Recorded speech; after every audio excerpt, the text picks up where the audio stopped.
Alright, what's going on, Conscious Crew? It is your favorite breakdown commentator, CTV. Welcome to another riveting episode of the Consciouztv platform, and we're here with the back-to-back, baby. Okay, y'all know how we do, honey. That's why I tell y'all, you gotta keep your notification bell set to all, because you don't know what it's gonna give, baby. It could be all day, every day, for 7 days a week, honey. It could be in the middle of the night, first thing in the morning, honey. You just don't know what it's gonna give until it gives, honey. So you got to make sure that you got your notification bell set to all so that you don't miss a day or the hour when the King is in fact King game. All right. Also, make sure that you guys thumbs up the video. This is really important, yeah, because it helps with YouTube's algorithm, and more importantly, it triggers up YouTube's notification system, child. So when you are thumbing up the video,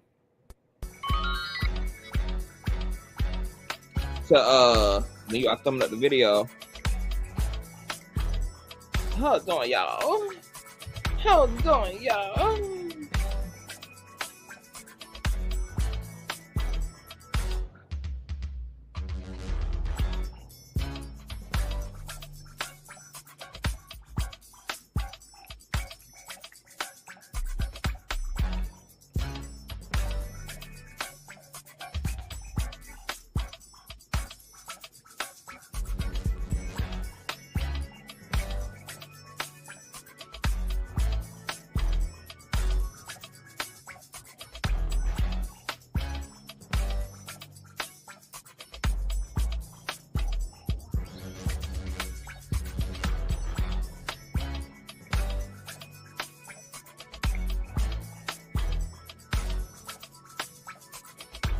Thumbs up the video, you guys, because like I said, girl, y'all don't know, honey, it's gonna be giving that big child. Not only does thumbing up help with YouTube's algorithm, but more importantly, triggers up YouTube's notification system. So you got to thumbs up the video to get the Conscious Crew up in the building. Okay. Also, shout out to all of the new subbies. I'm so happy to have you guys here, honey. We are growing, we are moving, we are on our way to 47K on up, child. And please share the stream out to wherever it is you have digital community, whether that be audio, social media platforms. Without further ado, let's go ahead and push the hell on through. I know a place where you can recharge your soul. Baby, that's Consciouztv. And in the midst of brokenness, he gon' see your asshole. Baby, that's Consciouztv. You gon' heal, you gon' laugh and catch a little shade. Ooh, girl. Y'all know he be slaying, y'all better stop playing. Come hear what he's saying. Ladies and gentlemen.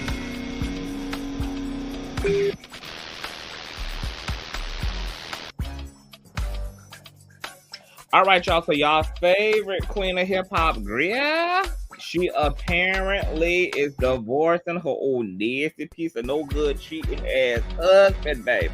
Okay, Barbie, her bestie, is reporting on the things, girl, that it is going down in the kingdom of Cardi B. Now, you guys know that this is coming amid a lot of rumors and a lot of speculation, because apparently Offset done been caught cheating but not cheating, and then apparently Cardi B is pregnant, girl.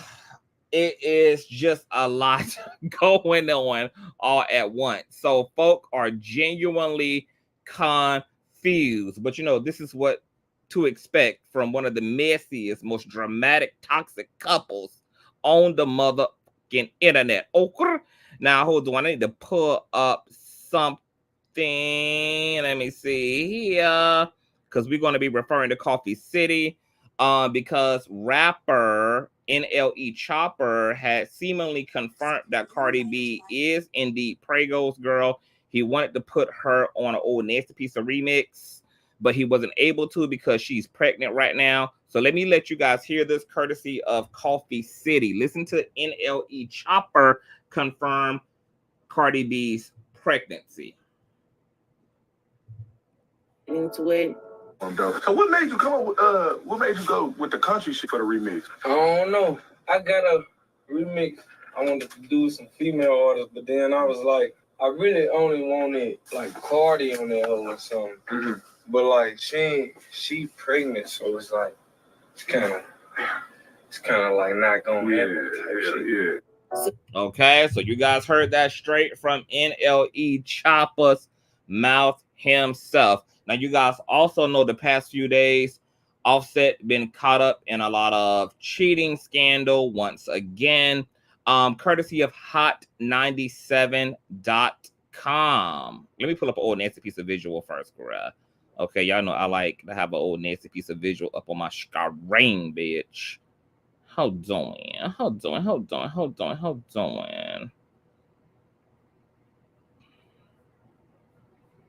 Let me see some. Blue. All right. So, courtesy of hot97.com. Offset has addressed rumors of cheating on Cardi B with a former acquaintance. The rapper was seen at a casino at the same time as a woman named Pretty Reds, who he allegedly had past involvement with. In response to an online gossip, Offset firmly denied the claims on Instagram. Quote, people really need to do the research. I'm at a public place gambling in a casino with a married 8-month-old pregnant woman. What the fuck I look like being outside publicly cheating, shaking my damn head, Offset wrote. Pretty Reds also dismissed the cheating rumor, saying, quote, shaking my head, that man wasn't with me. I was already there with my husband, sister, and brother, and I am 7 months pregnant. Y'all really have to stop with this type of behavior. She added in another Instagram story, it's completely crazy that I even have to do this. Please, if not for me, please respect my late husband. I am just beginning to grieve. Having a night out with family is not an opportunity for clickbait. I'm carrying the last gift my husband gave this earth. All I want is peace. If you're looking for a story, there's nothing to see here. Please respect all families involved. Y'all make things up, not caring about the impact. Please stop. Offset and Cardi B have had a rocky relationship, the article goes on to say. Since they got together in 2017, they married later that year, but have faced several breakups and makeups. In December, Cardi announced their split, but they quickly reconciled. Cardi later shared they had slept together on New Year's Eve and that they were seen on a Valentine's Day date before Offset directed her, quote, like what freestyle video in May. The couple was most recently seen at the NBA game between the New York Knicks and Philadelphia 76ers at Madison Square Garden. Neither Cardi nor Offset have commented on their current relationship status despite the cheating rumors, okay? So this woman who y'all had accused of being a piece of coleslaw to Offset girl said, y'all need to find y'all something else to do, bitch. I am at this casino with my family, with my man, my husband. Leave me the hell alone, girl. Okay? Well, fast forward. Apparently, Cardi has also filed for divorce, courtesy of Billboard.com. Cardi B files for divorce from Offset a second time, the report says. Hold on. Why is everything all blurred? Hold on, what the hell? Hold on, y'all. Why is this blurred out? Okay, I don't know. Hold on, let me find another article because something going on. Something. All right, let's go to TMZ and say it's that. TMZ. Files for divorce, no cheating, a long time in the making. Cardi B is pulling the plug on her marriage again, filing for divorce from Offset, TMZ has confirmed. Sources with direct knowledge tell TMZ the split had nothing to do with cheating. We're told this is a long time in coming. Oh, that had to come from Cardi, girl. Look at that grammar. Is a long time in coming? Yeah, Cardi B was on the phone with TMZ directly, baby. Okay? The two have been growing apart for a long time. As one source put it, quote, they just disconnected from each other. We're told if you look back at Cardi's post from December, she said, you know, when you just outgrow relationships. I'm tired of protecting people's feelings. I got to put myself first. Our sources say they tried to work things out the first part of the year, but the distance between them just kept growing. We're told the split is amicable. We've learned Cardi has already hired a divorce attorney who has filed the case. She's asking for primary custody. Our sources wanted to make it clear this was not an overnight decision, but something that has been brewing for a long time. TMZ got photos of Cardi in NYC Wednesday trying to cover up the help of multiple umbrellas. By the way, Cardi B filed for divorce once before in 2020, but withdrew the docs. Our sources, however, say this time she's not changing her mind. The couple married in 2017 have 2 kids, 6-year-old Culture and 2-year-old wave. All right. So a lot of us had already noticed that Cardi B, that something was obviously going on. I noticed that when Cardi had responded to Paris, who was recently trolling her about an album that hasn't come yet, that when Paris tried to antagonize Cardi by talking about being in Offset's DMs, Cardi had responded, not referring to Offset as her husband, but as her baby daddy. I was like, oh, okay, there's that language. There's that kind of like impersonal language, girl. Something is going on. And I had noticed that Cardi had been rather quiet about a few of the cheating scandals that have kind of floated around Offset over the past few months. Like typically, she'd be outside. Typically, she'd be, just talking shit. She'll be doing what she doing. She'll be in the blog. She'll be making a fuss, but she's been rather chill. So it's definitely given that they have been separated for some time. I don't think that Cardi and Offset have been living together for a while. He probably moved out and got his own place. They already been separated, etc. And as this anonymous source to TMZ said, this has been brewing for a long time now. Do I believe that this is going to be the final run? That this is an absolute send-off? Yeah, sure.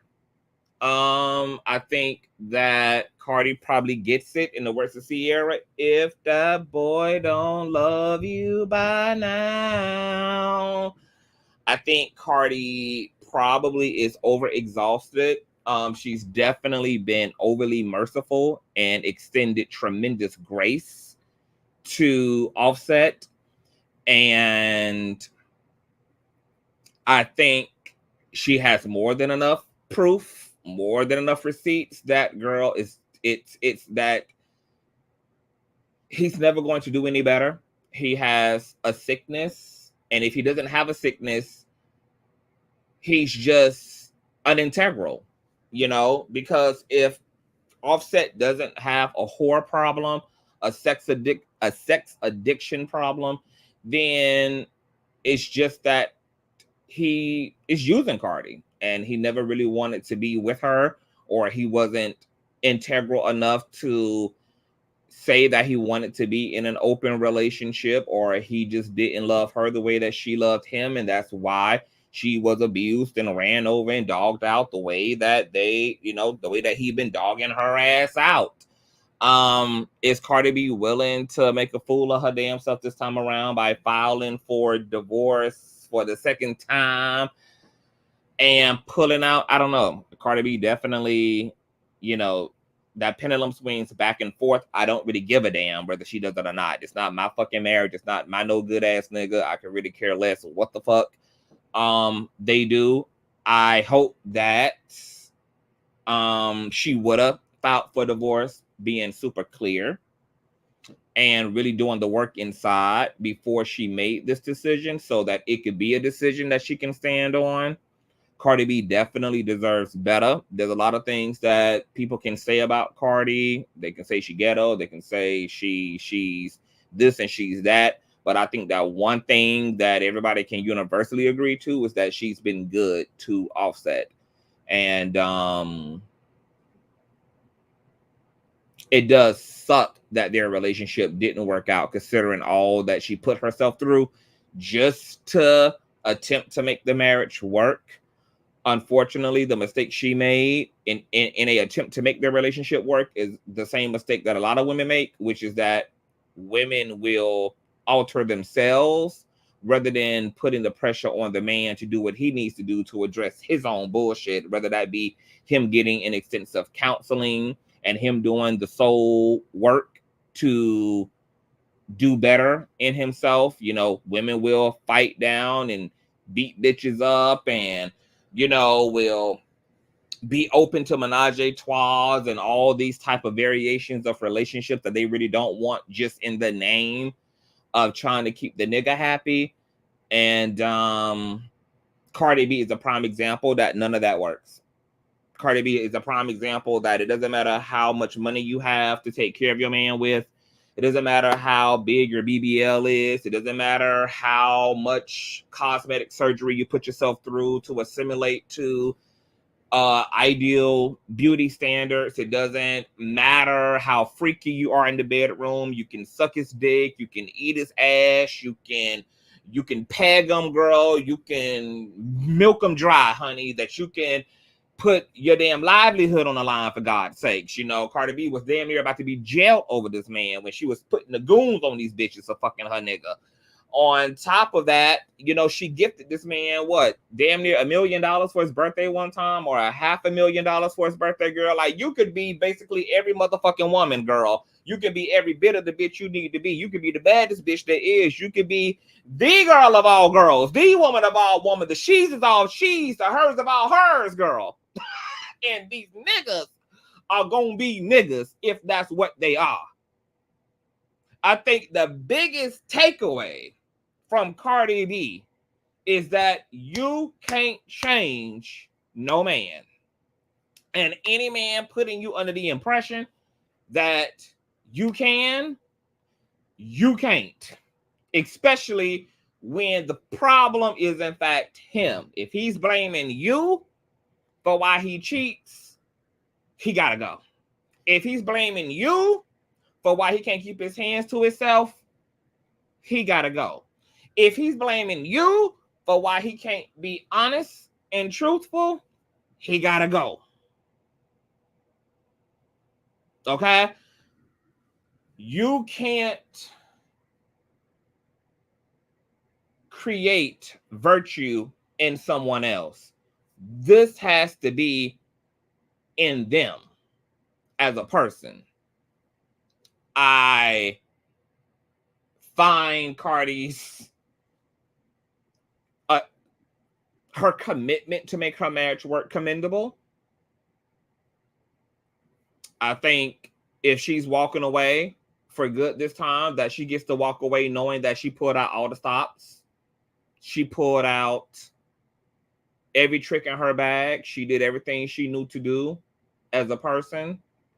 And I think that will help to give her closure. And I hope that her takeaway is that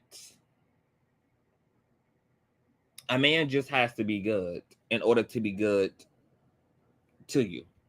He just has to be. And that loving is not really that complicated, to be honest. It's really not. To love somebody automatically defaults to treating them well. Anything that you love, you want to treat well. And the thing about these niggas is that they'll have a lot of excuses for why they doing you wrong and for why they struggling with you, but then will claim that they love you. But then you don't see that type of inconsistent behavior nowhere else in their life. Like that nice ass car they got out in the front yard, that Ferrari. Oh, you love that. And I don't see no scratches. I don't see no bruises. I don't see no breakage. I don't see no nothing. Oh, that jewelry, all those diamonds and pearls around your wrists, all that ice around your neck. Oh, you love that. And I see that because you love that. You keep that shit safe. You keep it safe. You put it in a safe. You have that shit locked up. You take it to the jury or to the jeweler ever so often to get it dusted and cleaned off and polished. You would think that this is the damn Ark of the Covenant, baby. Niggas will claim they love you. They'll get to you and claim they love you and then be tearing you up emotionally, spiritually, mentally, physically. But then everything else in their life they happen to love is in pristine condition, but want to give you a trillion fucking excuses because it's total bullshit. If a man love your ass, he gonna treat you just as tender. He gonna have just as much of value, and he gonna be just as careful with you as he is with that car he love, with that PS5 he love, with the jewelry he love, with them boys he always running with and protecting. Because once again, baby, he can seem to love and love well. When it comes to all this other stuff, it then claim he love you, and then can't be half the person, and can't give you half the consideration, and can't give you half the empathy and compassion and the love that he is giving to all these other things. I'm here to tell y'all ladies, love ain't a rocket science. And just like you can love a man and love him fully with your being, in return, that's how easy it is for a man to do the same to you. Men and women are not different in that way. If a motherfucker love you, they're going to simply be good to you, point blank and a period, and be just as good to you as you are to them, and a point blank and a damn period. Okay. I feel sorry for the kids. Divorce is hard. You know, I don't know if it's going to be easier on the kids because they're younger. But this probably will be easier for them to go through because they're younger. You know, and I just hope that Cardi ready, because, you know, every time she's tried to do this, Offset being the narc that he is, he has come back and attempted to love bomb the shit out of her ass.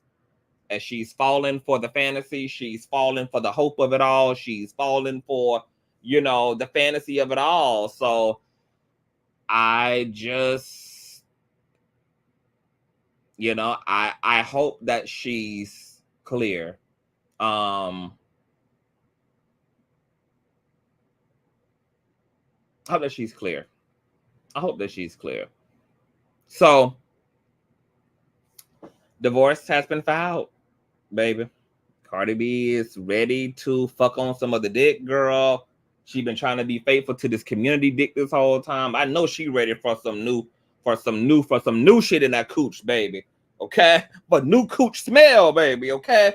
She been fucking on one nigga consistently this whole damn time, and he been a no good nigga at that, baby. Cardi B, you deserve it, sugar. Okay? And as a result of Cardi getting rid of this emotional baggage in her life, y'all may see her put a pep in her step when it comes to her creativity, when it comes to her musicality, when it comes to just producing art, girl. You know, it's going to be interesting to see what an Offset-free Cardi B looks like.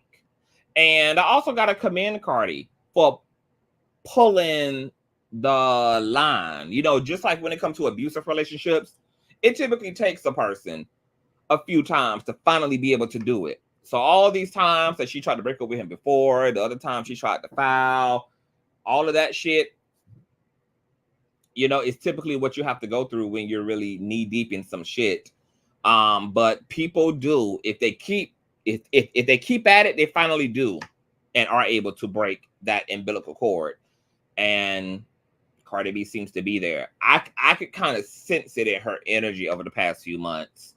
You ain't been seeing them lovey-dovey on each other. They probably still communicate, probably still have a friendship. They probably, you know, have casual sex every now and again, etc. But the intimacy and the romance has become undone. Don't look back, Cardi. Run with them babies, and don't be Lot's wife. Run. Off Rat is going to tell all the, let me see, he's going to tell all the secrets. She's obsessed with Nicki. He ain't going to do that, because, you know, this still is the mother of his children. So I think the Offset ain't going to, Offset is he going to play it cute. Offset don't give me that kind of nigga. When a child loves their mother, they hate to see their mother being hurt in any way by anyone, and it goes to be Team Mom all day, period. He love bombs her because he knows that woman loves him. Yep, but I really hope she lets him go. He loves what she brings to the table. I believe your Conscious Offset is going to have a breakdown. I hope he doesn't ask for alimony. Yeah, it's going to be interesting because, you know, I think she probably out-earns him at this point. So it's going to be, oh yeah, that's another thing. It's going to be interesting to see how this whole divorce decree gonna be set up, girl, because she is the out earner, and we are living in that era where we're seeing a lot of popular women, a lot of famous women are the ones actually paying alimony to their husbands. You know, Britney Spears is paying alimony. Mary J. Blige is paying alimony. Who's the other one? The other black woman. She paying alimony to her ninja. Yeah, it's a lot of them, honey. So Offset might be sitting on an old DSC piece of check, girl, on the 1st and 15th grill. Who knows, honey? Who knows, honey? You know, but she won't. Her biggest thing right now apparently is custody, which she'll probably get. And yeah. I mean, I'm happy for Cardi if she's happy. Of course, you never want to see a marriage and a relationship fall apart, but if she happy, baby, I'm happy for her. If she ready, go on yonder, baby. Go on yonder. Halle Berry, yeah. I was going to say Halle Berry at first. I was like, is it Halle Berry? She files for divorce in 15 days. I doubt that she will leave him this time. I will believe it when I see it. Nikki shouldn't be throwing any jabs when just last month she was crying, talking about her husband wasn't being honest and faithful. Yeah, Nikki might want to say out of the group chat, girl. It's just like, your nigga literally is a registered SAer. I mean, I honestly would never speak about anybody's spouse. That would just be a conversation I would never be able to delusionally even assert, girl. Like, you know, it's already washed and rinsed. Unpopular opinion, because most don't like TK. You think the majority of Cardi B's stress had come from Offset's habitual cheating versus what was said about her? I believe it's all of it. I mean, like, Offset just brought a lot. You know, it's the personal heartbreak and betrayal. Since they have children and they're married, I'm sure that Cardi B also takes it as a betrayal to your children. It's a betrayal to your family. So it's an even deeper hurt, you know, because it's like, look at what you're doing to your children. Look at what you're doing to our family. And then on top of that, because they're famous, yeah, it's the public humiliation. So everything is escalated to an even more dramatic level. And the fact that Offset doesn't operate accordingly to, no pun intended, Offset, you know, all of the weight that's going to be on their relationship, all of the paparazzi, all of the eyes that are always going to be on their relationship, it's just a lot of stress. So, you know, could you imagine having a high profile relationship and the public is already going to fodder over your relationship? They're already going to be producing false narratives, fake news, all type of bullshit. And then on top of that, there's actually shit that's transpiring. There's actually infidelity. There's actually all of that. It's just a lot, man. Like, it's a lot. So I do think all of it, you know, it accumulates, and it's enough to drive anybody out of their fucking minds. It's enough. He been out there. I bet he never stopped. Yeah, I don't think he ever stopped either. She just decided to stay until she got tired. Exactly. That's what I have learned too. Like, one thing I've learned about dickmatized and pussymatized individuals is that, girl, I no longer talk people out of their relationships anymore. Like, I just try to help people figure out how they're feeling in the moment and to help them to get to their rooty tooty. Because I have learned that people are not going to leave until they are actually ready to do so. You know? So I don't even, like, when people around me be calling me about their tired ass relationship, yeah, and they just be going ballistic, girl, and they do all that, I be like, oh, okay, so, you know, like, how you feeling? You know, like, oh, okay, you know, so what do you know, like, what would you like to happen? You know, what would you like? You know, I don't even be doing the whole pack your shit, get out thing. Because, girl, people be in a crack addicted state. Okay, when it comes to that whole love shit. She just stayed and probably been miserable. I bet he treat her as bad. Poor Cardi. You know what? He's a narc, so of course he treats her bad. And it's all the mental games, you know. I think the thing that makes Cardi B freak the fuck out is the fact that when he's in her face, he probably does everything to make himself look like this ideal husband. And then, boom, there's always other women. There's always that there.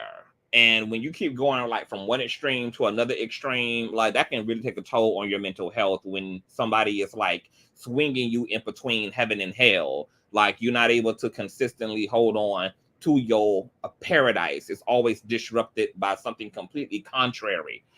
And nobody deserves to have to live like that. Cardi B is a beautiful woman. She is wealthy. She is successful. You know, she can have a man in and out every day, all day.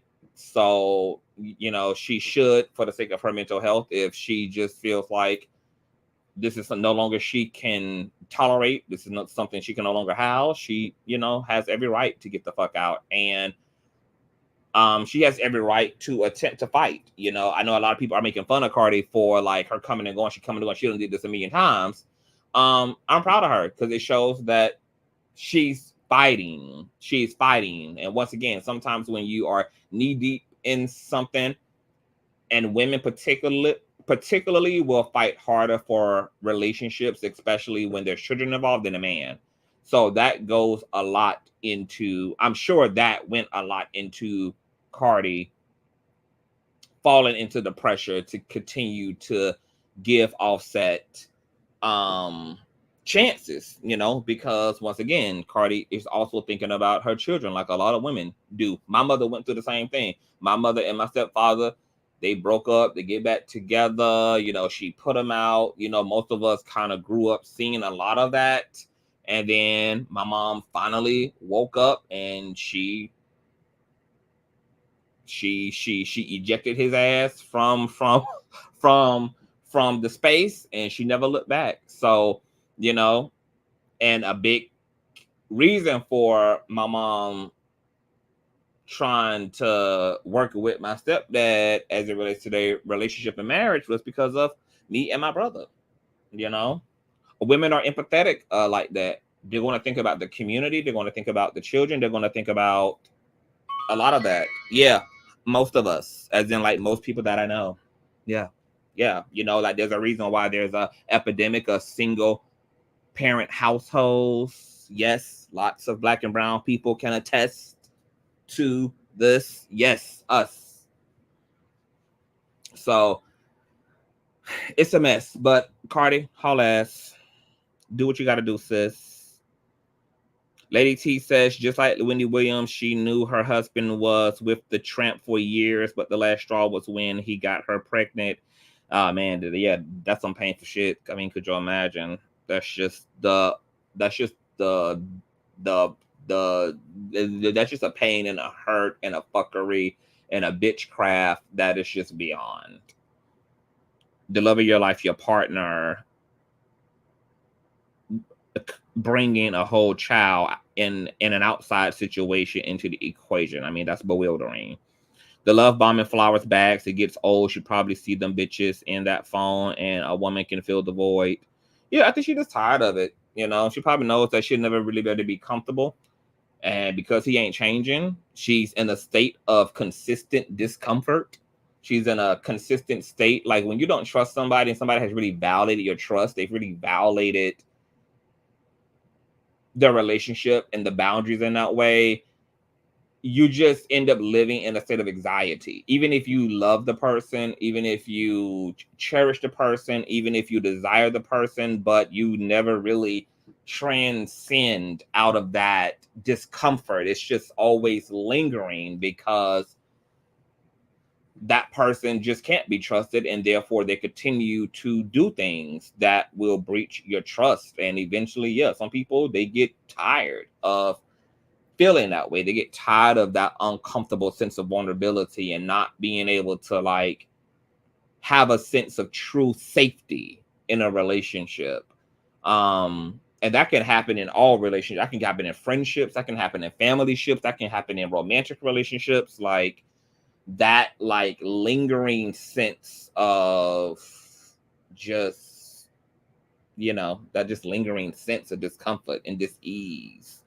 It's not worth it. At the end of the day, it's not worth it. When you self-made and you a bad bitch and you can hold your own, you really can pick and choose your battles, and you don't have to live uncomfortably. You just don't. And that's about reawakening to your worth. And it's about stepping back into your sense of empowerment and just holding on to that, whether you're in a relationship or not, so that when you're in relationships that are not well, you can remedy that by removing yourself or doing whatever you have to do. But when you have self-esteem issues, when you've become unclear about your self-worth, when you have allowed the toxicity of the situation and the way that you're treated to kind of impact your self-esteem, look, that shit leads to you being very compromised, and it leads to you being narcissistic food, and it just leads to you struggling even more to let go because you lose yourself and all of that. So it's a lot, you know, dealing with abuse emotionally or physically or mentally, you know, that shit, it really compromises and distorts your self-image. So yes, it can be a struggle to leave, you know, somebody that's toxic. It can be a struggle to find the strength to pull it all together. But once you do, you do. There are consequences to your actions. You cheat, you risk losing your partner on period. You know, it's, you know, you at risk for transferring STDs when you out there slutting it out. When you throwing, you know, like that ass and that dick in a circle, honey. You know, it's just a lot. You can, yeah, a pregnancy can happen. On top of that, it's very dangerous to play these type of like games because you fuck around and have sex and your intent is only to have sex. And then this person, because coochie-matized, dick-matized, and now they really want you and they're willing to unalive your children. They're willing to unalive your partner in order to get you. Like, you put your family in a really dangerous, fucked up situation when you're just playing with the relationship and you're not man or woman enough to just say, I don't want to do this. You're not man or woman enough to just admit to who the fuck you are and what the fuck you really want so that somebody can decide if they can accommodate that or not. But Cardi B, she did her part. You know, we never got to hear this from Cardi. You know, all of the publicity about their relationship revolved around all of Offset's actions, provable actions. So, hey, Auntie Trisha, hey, boo. She finally realized he ain't going to get right. Yep, and it take time. You know, people, you know, you consider a lot of stuff when you a big part of love is understanding. Like when you love somebody, it naturally moves you to try to understand them. Even when they're hurting you, you look for the understanding, you know, and love can go on and on and on, which means that being understanding can go on and on and on and on, you know, always kind of forming an excuse or an explanation for why somebody is doing what they're doing. And then if they are leaning into that by telling you everything you want to hear, once again, you know, it just can keep you looped up in a situation that you believe can get better because you want to believe that the person that you love loves you back. And you tell yourself things like, you know, this person is damaged, or this person never really been loved like this before, or, you know, this person, you know, they're famous, you know, they have an extraordinary, abnormal access to dick and ass and sex and people. So they just need to learn some discipline. I'm going to be understanding, you know, you reflect back on the things that they've done as it relates to loving you, you know, so you really also are convinced that they love you. They're just broken. What's going on, Nosy Ho? Hey, boo. You know, you just believe that they're just broken. You know, it's not that they don't love you. They just need to get their shit together. They're just a broken vessel. So it's all type of shit you just put into your head, you know. And everybody has their time. Some people, all it takes is one time, bitch, to fuck with me, and you're done. You know, some people, it could take years of violation. Some people, you know, one time, two times, three times the charm, then you out. You know, then being transparent myself, I'm a very understanding person, my damn self. So I'm not quick. I'm not a quitter. It takes a lot for me to finally come to a conclusion like that this ain't good, that this person isn't good. I will look at somebody through the eyes of love and just see all the good in them. That will create a lot of grace for the person, you know. So it takes a while for me to be convinced too. Now that I'm older and I know better, and I kind of understand the understandings a lot more, I no longer go the distance that I have gone in the past as it relates to putting up with certain things, but I'm still a reasonably understanding person. And I do make space for people's imperfections. I do make space for people's humanity. I do understand that most people are not perfect packages. They don't arrive at your door like an Amazon delivery, just all, you know, perfect and shiny and brand new, that most people are walking into your life with some reasonable flaws, and, you know, that they have to be able to learn how to love you, and you learn how to love them, and whatever the case may be, there's probably some type of baggage that comes with people. So depending on what's happening, and depending on what I understand about what's happening, and depending on the actions that are agreed to, that are to be taken to rectify the situation, will largely depend on if I'm going to, you know, rock with the situation or not. What's going on, Shakim Raw? Rick James in this bitch. Nosy says, I did that with my last relationship. I made excuses for my alcohol line crazy ex. I'm glad I woke up, but I don't think Cardi is awake yet. Yeah, a lot of people are side-eyeing Cardi ass. Like, girl, you know, we done seen this, girl. You've been addicted to crack, you know, for 6 years now, child. You know, everybody ain't convinced, you know. But she done fouled. So that's the first step to withdrawing. And based upon her referring to Offset for a while now as her baby daddy and not her husband, it's giving me that they've been separated for a minute. So she probably been like slowly weaning herself off of Offset, you know. And what's crazy about the process of walking away from a relationship is that it's literally equivalent to the process of becoming sober again. The same region of the brain that's aroused when people are in a drug addicted state is the same region of the brain that's aroused when you're in love. So literally, when you're in love, you're in a addicted state, and that's why a lot of the toxicity of toxic relationships and breakups and trying to find the strength to pull away is similar to what you see people going through who are like fighting for their sobriety. You know, usually a person on drugs tends to have to go through a few on again, off again stints with drugs before they can finally overcome that thing. It takes a lot of consistency and a lot of passion,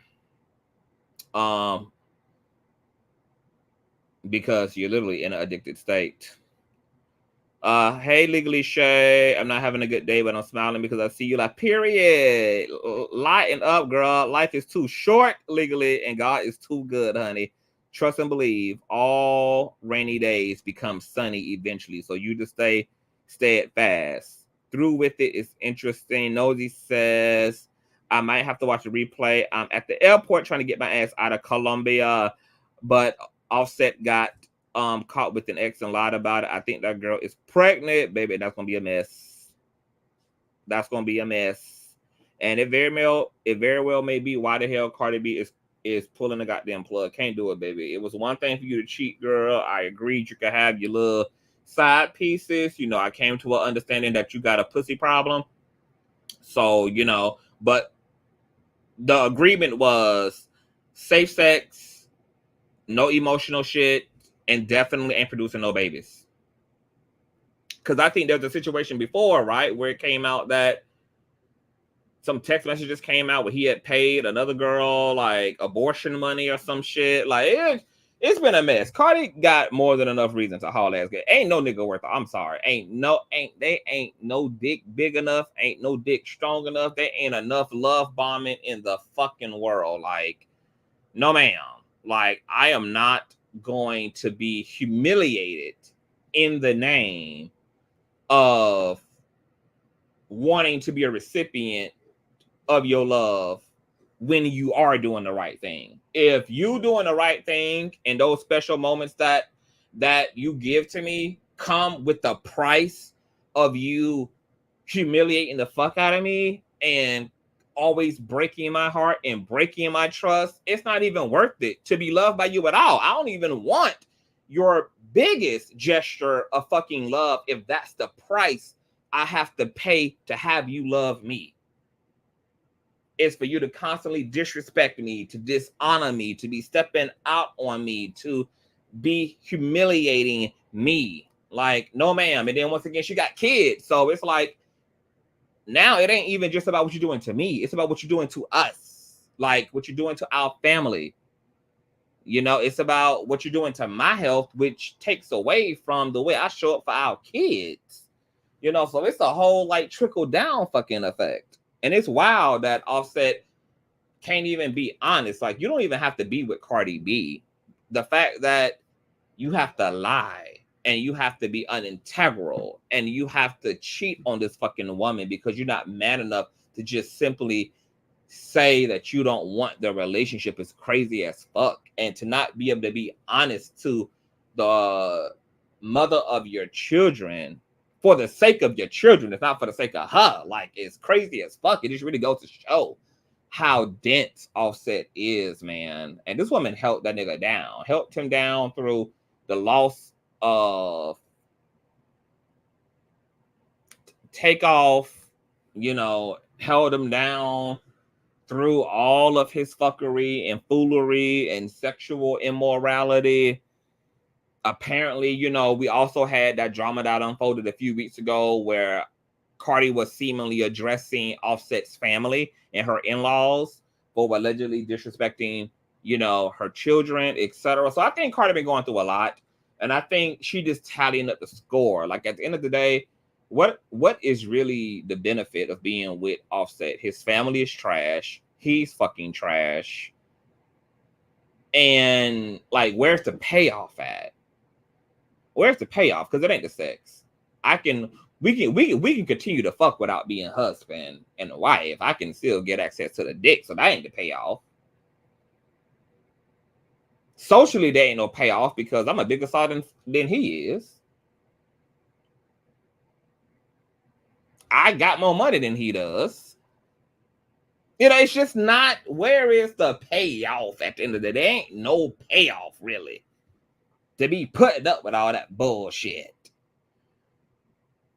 She gets his meal ticket, says Jess. Shauna says men like Offset don't care about their kids, and it's a damn shame. Is Nene says also men like him will validate cheating, especially after she went off on his family. Exactly. So let him go. Go fuck your mother. Okay? You and her have a great life together. Okay? The payoff is the ability to say you have a husband. No, ma'am. This ain't even a husband. Because that's the gag. There ain't no substance to that title when your husband is everybody else's boyfriend. So that ain't even the payoff. When the truth about your marriage is literally all out in the public, that's not even a payoff. It'd be one thing if her and Offset shit was to themselves. Then they'd be like, all right, you know, you benefiting, you know, you get to act like on the surface, at least to the public, at least, you know, that y'all in some fairy tale, you know, yellow brick road type situation on the way to the Oz, baby. Okay. But that ain't what it's really given.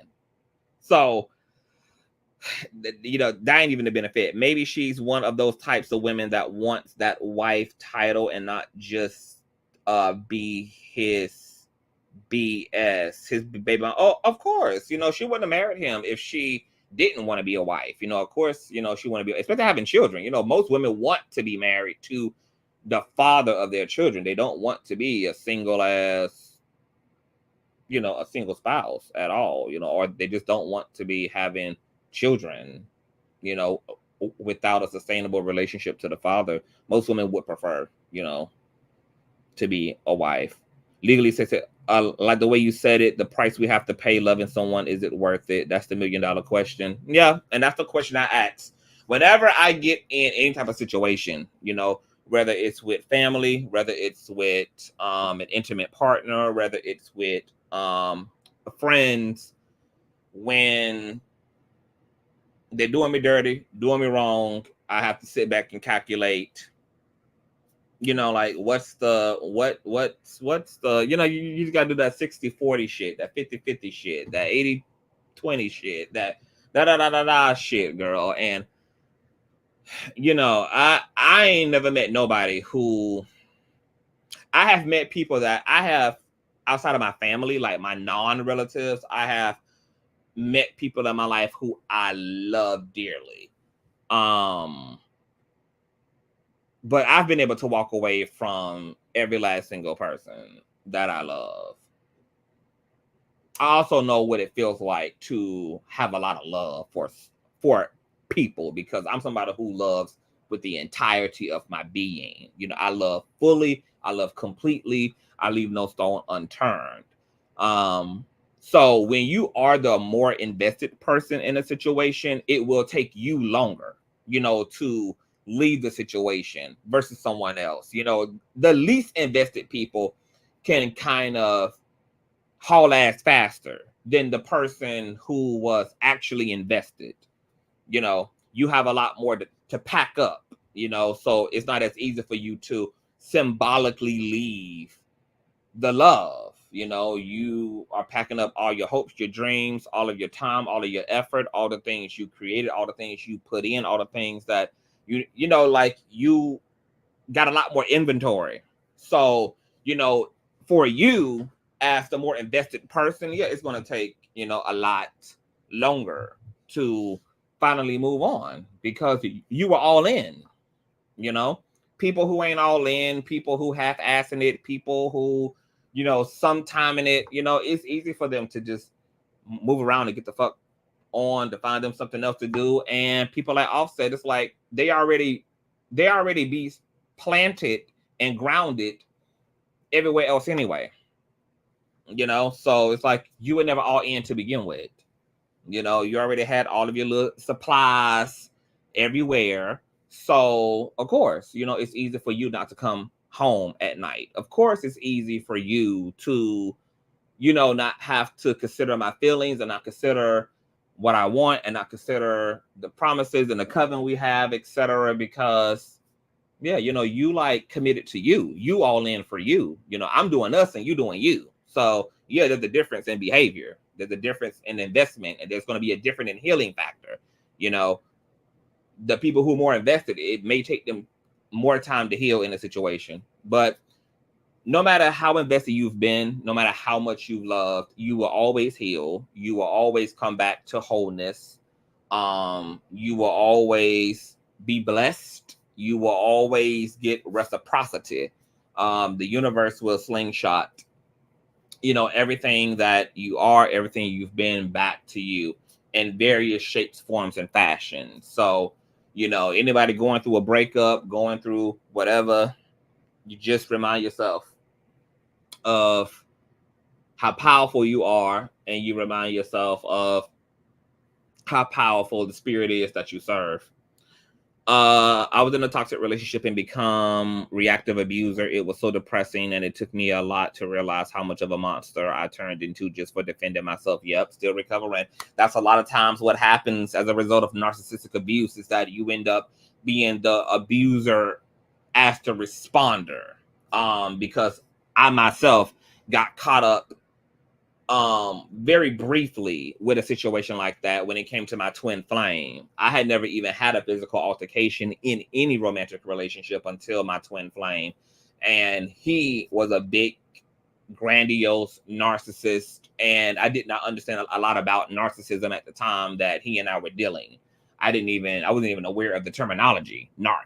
But that's what I was experiencing. And, you know, he was a typical, he would go AWOL, a chronic cheater. He was, you know, deeply dependent upon me, always had a woe story. And because I'm empathic, I always, you know, use all of his circumstances as a way to have compassion for him instead of using that shit as a way to rock, to put fuel in my rocket launcher and zoot off to the damn moon. And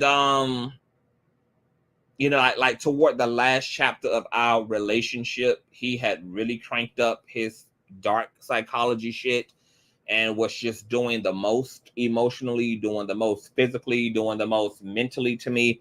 And one day he had put his hands on me, and it was the only time he's ever put his hands on me. All of his abuse up to that moment had been emotional, had been spiritual, had been mental. When he had put his hands on me, baby, let me tell you something. Girl,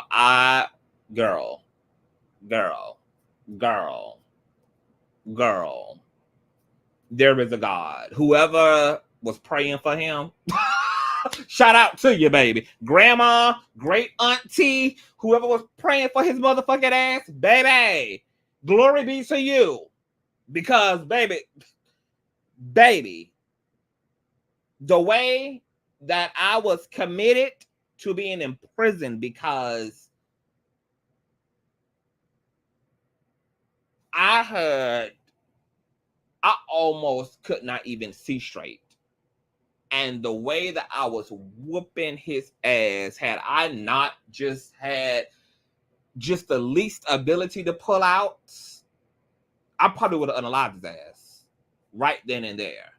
And I had never been that person to even have to even be in a violent situation with somebody I love. I remember it coming with the strangest feeling, even though I was the responder, even though I was responding to the aggressor.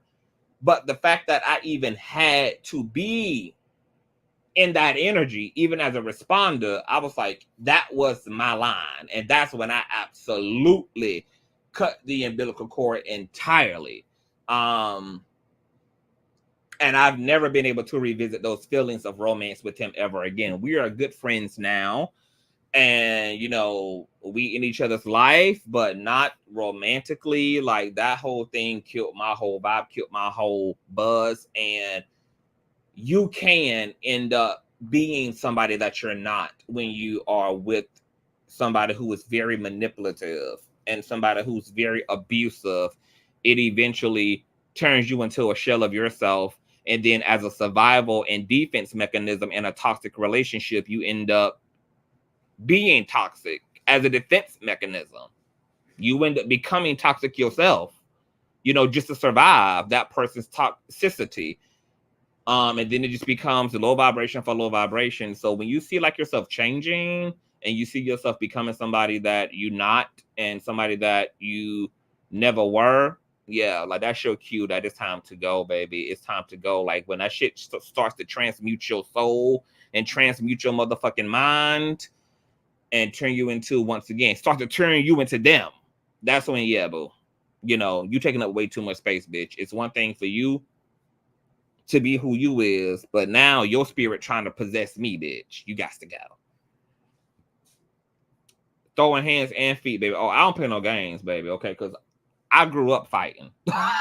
As a same gender loving ass man, I grew up having people test my gangster, and I had to go out of my way to always establish my dominance by being domineering. So, I grew up, about that life, fighting in clubs, fighting in the neighborhood, like just fighting was a way to just establish don't fuck with me.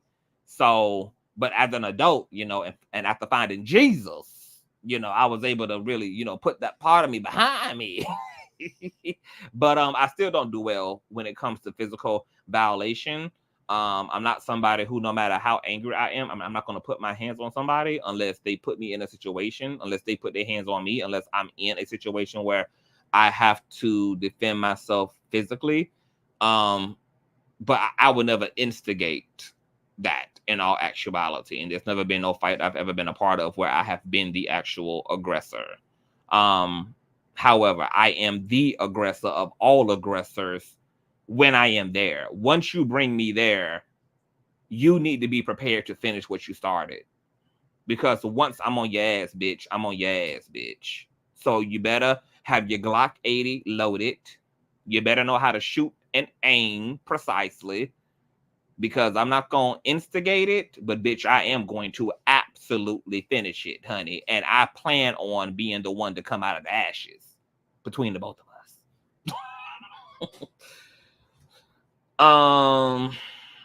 Let me scroll up a little bit.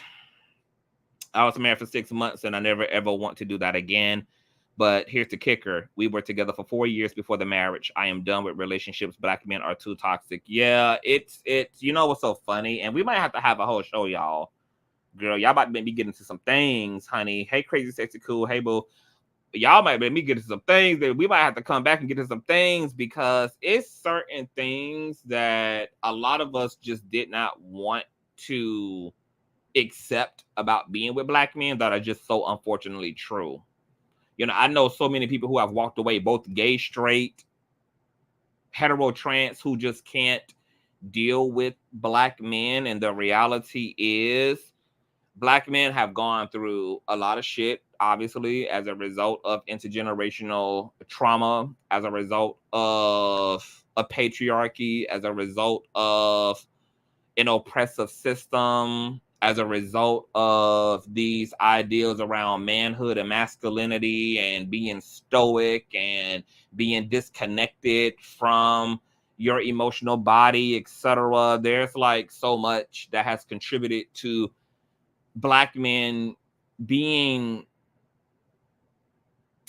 difficult to be with when it comes to intimate relationships. Like, I can deal with socializing, I can deal with all of that, but in terms of like intimacy, black men have a lot of work, and that's on both sides, gay and straight. Because I'm at a point in my life now where I don't date. I don't date, period. Like, I'm not in a dating season. I'm not attracted to anybody in that way.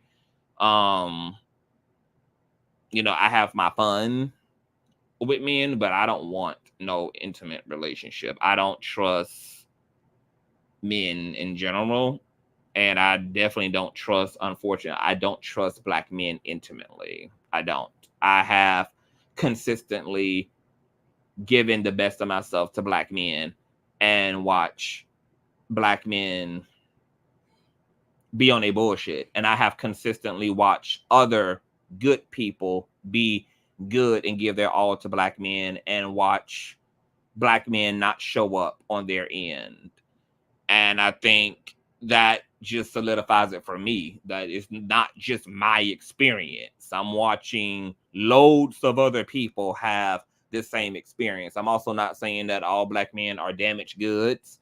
I'm also not saying that there's no good black man. I'm just speaking to my own anecdotal experience and the anecdotal experiences of the communities that I belong to and I have access to, where a lot of us have the same experience. And it is a shame, because so many black women, so many black same gender loving men want and prefer to be with black men, but black men are still very slow and are refusing to do the work and to transcend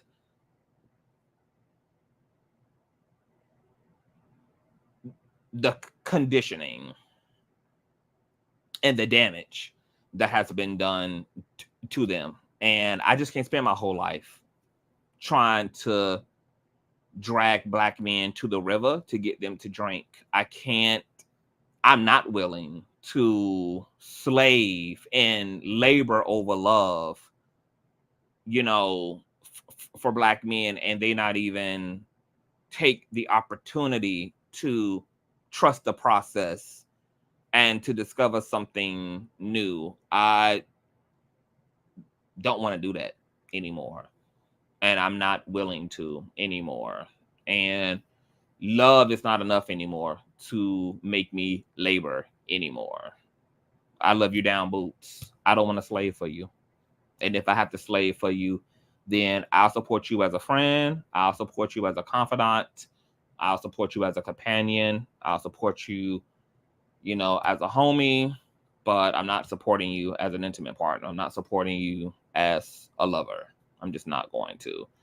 I deserve better than that. And I don't want that as a love experience. I'm with you, CTV. Just have fun and move along. Yep. And then I'm at that age too, where it's just like I feel like I have mastered the art of being single. I have found a way to do for me and to love me without needing the external. And now that I am more effective in how to care for myself and how to be to myself and how to feel complete in myself, it's left me with nothing else to really desire from me, and but you know, the sexual part. I don't really need the emotional part anymore. I don't need. I have an intimate relationship to me. I have an intimate relationship to spirit. I have an intimate relationship to my community, to my friends, to my loved ones. I'm able to get my emotional needs met in other ways aside from a romantic relationship. So, you know, at this point, you know, we can just have a good time. And, you know, there's other things I want to do as well, other than to have a legacy in love. You know, it's like I am very career oriented. I'm really ambitious at this point in time in my life. I have other endeavors and things that I want to pour my love into that require my time, that require my passion, that I'm also passionate about. I've been dating since I've been 16. I'm 38 and I'm sitting here without a romantic partner to show for it. So I want to spend the next chapter of my life pursuing other things that I put on the back burner, you know, while I was spending all this time coercing and coaching relationships along, and, you know, coercing broken people into healing. And, you know, yeah, this next chapter is about me, and it's about having more luxury and having more peace of mind at this point. I hear you. In my late 30s, though, all I want right now is a husband, a partner. Why is that? I wish I could go back to being happy single, but something happened. Now being alone saddens me. Well, it's not the singleness. It's not the singleness that's bothering you, and it's not the aloneness that's really bothering you illegally, Shay. It's what you're left to look at in yourself when you are alone.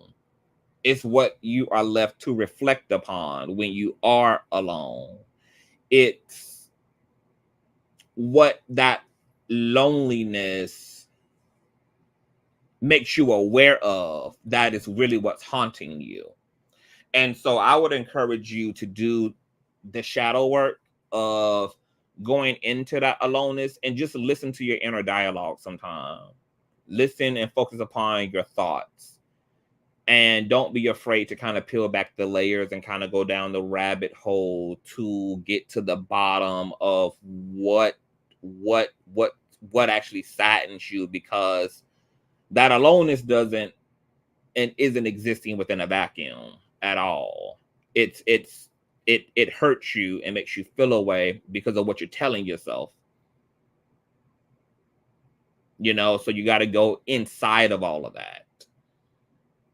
A lot of times, just on a general surface level, what bothers people about being alone is that the first intrusive thought is, I'm not valuable. And that's what being alone means. That's the first layer of depressing thinking that is associated with the feeling of being alone, is that it's inherently connected to a sense of a lack of worth socially, that I don't mean anything to anybody, that I'm not significant, I'm not important.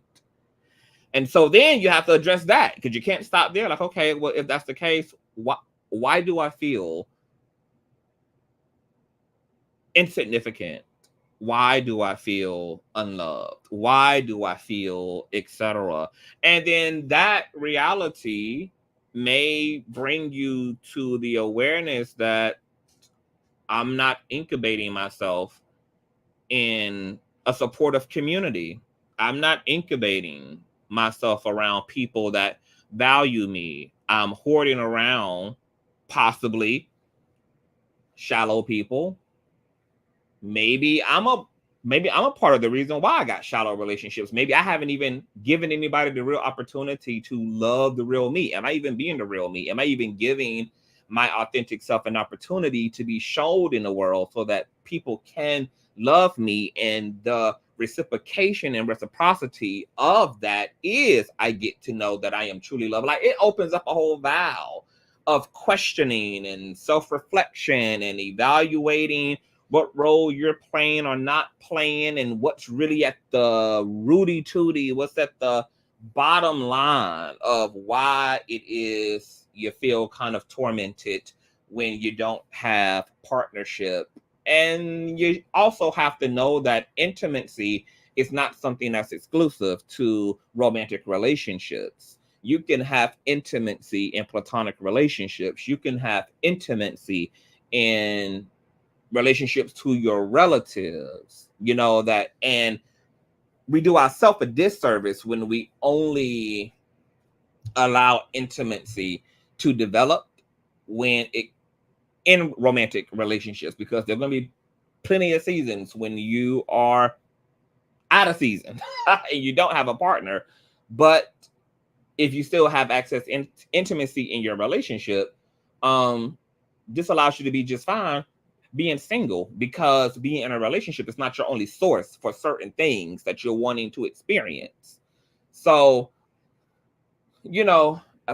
plant yourself in supportive groups, be true to yourself, show up as your real self, give your true self the opportunity to be loved. You can't ever really, you can have, look, a lot of people know subconsciously and unconsciously that they're not being true to themselves. And that's also contributing to why they don't really feel love, because on an unconscious level, that there's no way the love people are showing you can be real, because you aren't even being the real self. Therefore, you're not even able to really experience the full fruitfulness of actually being loved. You got to be willing to be who you truly are in order to be loved. And it's only when you're being yourself and people are still willing to be drawn to that, to be attracted to that, to pour into that, and to want to align to that, that oh yeah, I'm actually in fact being loved. Now, if you are being your authentic self and the people that you want to love you are not loving you, the harsh reality is they don't love you. And that's also fine, as heartbreaking as it may be. But having a community to love you is not limited to the people that you are choosing and assigning as the people who should love you. If you only want love from this person, this person, this person, this person, this person, you're setting yourself up for failure. Because if this person, this person, this person, and this person don't in fact love you, now you have no way to compensate. You have no way to equalize, to neutralize. You have no way to wiggle around, and you have no flexibility in a situation where you are deciding, no, I only want to be truly loved from my mother or from my friend, from friend A and person B and person C, etc. You have to be willing to let go emotionally and psychically of the people that are not loving you the way you believe you need to be loved, and make yourself available. And even if you have to be intentional in outsourcing for developing new relationships and being open to finding your own tribe and your actual tribe. A lot of the reasons why a lot of people can't actually access their own tribe is because they're too busy deciding themselves who their tribe should be. And you get yourself in a bunch of bullshit when you are deciding who should be your tribe members rather than who in fact are your tribe members. So that loneliness, listen to it. That loneliness, have a conversation with it. That loneliness, don't try to escape it. Don't try to numb yourself to it. Don't try to deny it, because there is data, there's truth, and there's wisdom and there's pathways within that loneliness. That loneliness being filled with data is what the scriptures are talking about when it comes to the valley of the shadow of death. Yes, in this initially is a lot of fearful stuff, a lot of shit I'm scared of, a lot of hard questions, a lot of hard truths I'm gonna have to swallow. But if I trust the process and I'm brave of heart and I endure loneliness for one night in a attempt to find joy in the morning, hallelujah, then I may in fact end up just there, ultimately enjoy, ultimately in the satisfaction of my life, ultimately in contentment and fulfillment. And so we need not to be afraid of the intimidating, opaque darkness of loneliness, which, yes, can draw us into uncomfortableness in our life.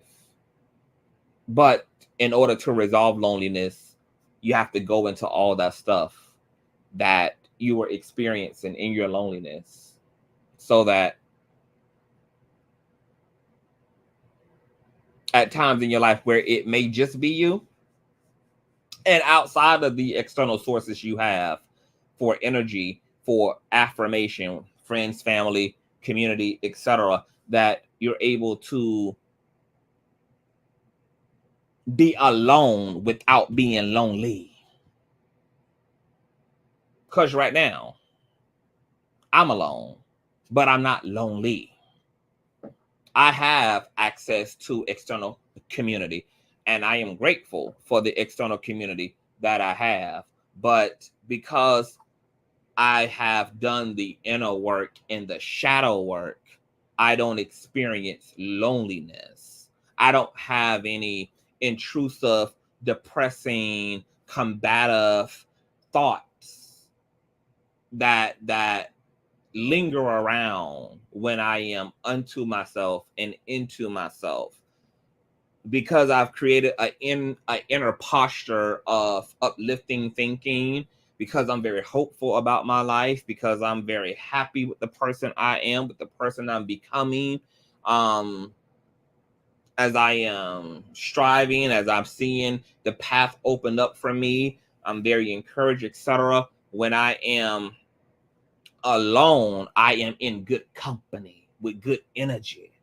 See, you feel depressed and you feel sad alone because what you are experiencing is your current condition. And your current condition is weighed down by destructive thinking, harmful thinking, probably creating your fair share of negative narratives that probably are, in fact, not actually true.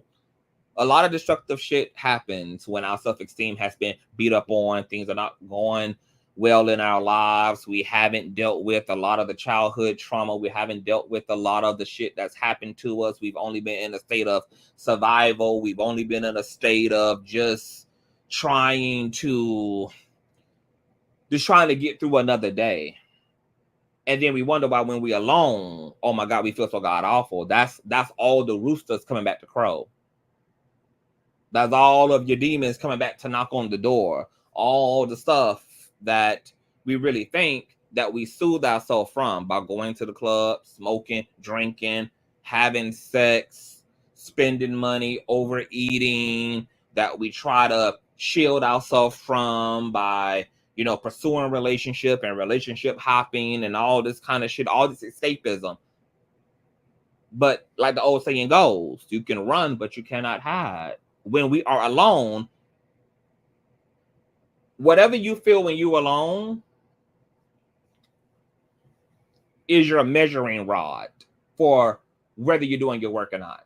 If you feel well, even when you're alone, if you feel good and you feel stable when you are alone, you're well. You have a healthy inner posture. You have a healthy state of being. When you feel really bad, you're really mistreating yourself. And there's some work that you got to just catch up on. And if you do that work, you will experience being alone in a different way. You won't experience the loneliness that is consistently associated with you being alone. You have to trust and believe you are worth merely because you exist. That right will provide meaning to your life. It's important to pay attention to how you feel alone versus in the company. Exactly. It's how you alone. That's the real measure. It's how you feel when you alone. Because of course you're going to feel good and you getting all that serotonin and all that dopamine, you know, when you doing something external that's pleasing and pleasurable. You know, that's not what you want to measure yourself with. Totally. What you want to, the real measure of your condition is not, you know, all of the joy and stuff you feel when you with other people or when you are doing something that you enjoy. It's you when you steal. That is where the substantive information is.